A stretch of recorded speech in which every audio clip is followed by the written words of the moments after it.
Alam mo, maraming nahirapan dun sa filed reso in support of Speaker Martin Romualdez.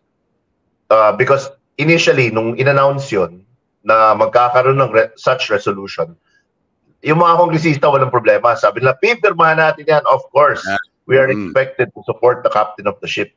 Nung nabasa nila yung actual text ng reso, kamot-ulo sila. Doon sila kinabahan. Doon sila naging medyo squirmy in their seats. Dahil nung nabasa nila, yung buong reso pala na yun ay lahat ng whereas, puro upak kay VP Inday Sara. Nako, yan. If it was just a resolution, we support our leader, the speaker, as the Speaker of the House. We recognize his authority. We follow his mandate. We will march according to the beat of his leadership. Okay lang yun, di ba?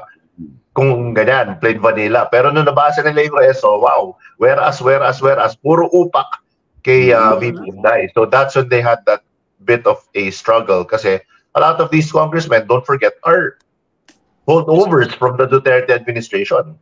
Mga kaibigan nila yung mga yan. They've had, well, let's call a spade a spade. There has been some patronage. There has been some political favors granted to many of them by the previous administration. Kaya medyo ipit sila. So ang advice ko is try not to take a side in this fight. Try not to pick a duck, as it were, di ba? But as a congressman, you will be forced to. Sa Senate, iba, no? Yes, ma'am, go ahead.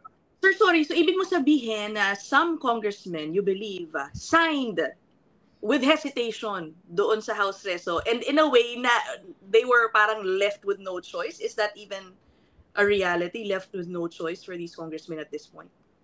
Well, definitely the framers, I mean, the ones who drafted it. I mean, if you look at the names, it's Congressman Manix Dalipe, it's, of course, Kong Yeda, the wife of the Speaker. Siyempre yan, mga hardcore. Pero tama ka, ma'am. Yung mga ibang pumirma dyan, yung mga ibang congressmen that are being made to sign this, I would have to believe there's some discomfort, perhaps, would be the best word to describe it.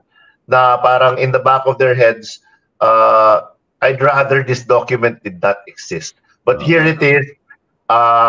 It's, I mean, I'm at the breach, diba? Pirmahan ko yan dahil I'm part of the House. I must support the House leadership.